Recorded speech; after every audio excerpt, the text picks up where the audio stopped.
Looking to travel as a family, multi-generational travel is really taking off. And here with more on all the things you need to think about is go-to grandma, Kathy Buckworth. Yeah, lots to think about. Lots to think about when you're traveling with your own kids who are now adults and their kids who they're the boss of. So where do you land in that lineup and where do you want to go and how do you want to make sure you get the most out of this family trip? Right, because they can be fantastic. Amazing. And it's funny, I was looking through some booking.com research that talked about this travel trend. Of course, grandparents are trendy, thank you. It's called, they call it passport travel, which I love.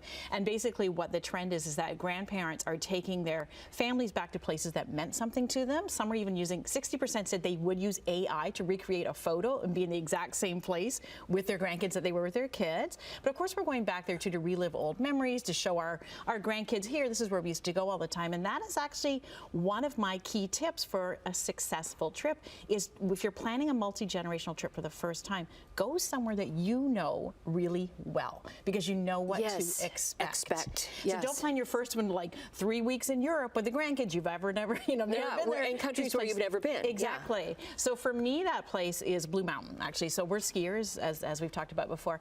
And so we basically, our kids grew up on that mountain. We ski there all the time. One of them's teaching there this season. So I thought, what a better place to take my own grandkids there because I know exactly what the restaurant setup is, where to stay, what the activities are, you know, what the vibe is kind of like, when it's busy, when it's not busy. So I knew all of those things sort of going into this trip already. So it gave me a great comfort level with my 4 grandkids, you know, 6, 4, 2, and a baby, it's a lot, and their mom, my daughter. So we all had to sort of fit into our schedules, but I knew what to expect when we got there. Yeah, and kind of laying out ground rules at the very beginning is a good idea too. Like, first of all, who's going to pay for things? Who's going to pay for things? That's a big one, right? So what's your budget? And again, I always suggest this, like Blue Mountain for us is pretty small because it's only 2 hours away, right, from here.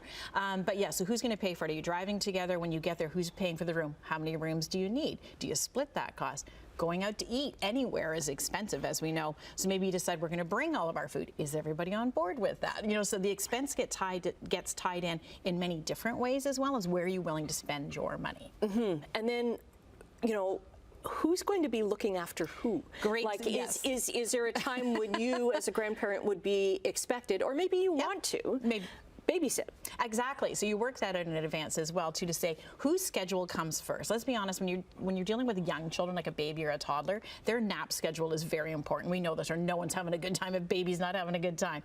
So you work that into your schedule first. Then you might say, well, I really have to go to bed by 9 o'clock or I'm a wreck, or I don't wake up until whatever. So you work all those schedules in first. And then you say, look, I am good to watch the baby nap in the room while you go out and do activities with the other kids. And that's another tip. You don't always have to take all the kids to every activity. Yeah. Maybe there's something that only the 4- and 6-year-old can do, like the Ridge Runner or something on Blue Mountain. You can't take a 2-year-old on that. So things like that, say, what are the activities we want to do? Can you watch them while I do that? I'll watch them when you do this, and make sort of a back and forth schedule with it. And it is a really nice time to also, for then, I could let my daughter go out with her 2 older kids, and I stay with the babies. She doesn't often get that time with the 2 older ones, and really watching a baby sleep it's not that hard. No. so it was good for both of us, right?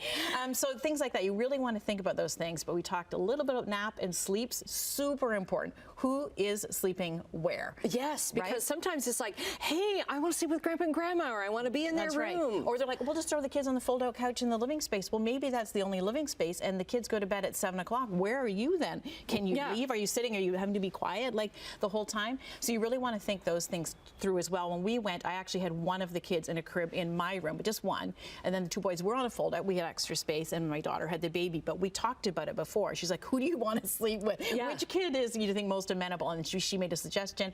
I agreed. So it worked. So again, those are things where you don't want to just do it at the last minute. You really want to plan those things out. Right. But again, my #1 tip would be to go somewhere, if you can, where you are already comfortable with the setup. So find your place. I've seen cruises work really well with this. I think cruises are great for families. I agree with you because you don't have to make food, first of all, so you don't have to worry about who's bringing what food. My grandkids are all vegan, so that's always a consideration for me if we're traveling somewhere and staying in a place where we have to prepare the food. There's endless activities, correct? There's kids clubs, right? Yeah. There's, lots of things for them to do and lots of things for adults to do as well. So, you don't have to go anywhere to go out to the nightclub or to have a restaurant, nice dinner out. Cruise is a great example of that as well. Okay, Absolutely. and just we've got about 30 seconds left, but what a chance to make great memories for memories. everybody. And if anybody wants more information on these tips, they can find it in my Grandparenting Unfiltered column on Parents Canada, and we share all of these tips, as well as some more of the research from booking.com that I talked about. I love talking travel with you. Me too. It's so much fun. We'll get all of your links up on our website at chch.com/morninglive.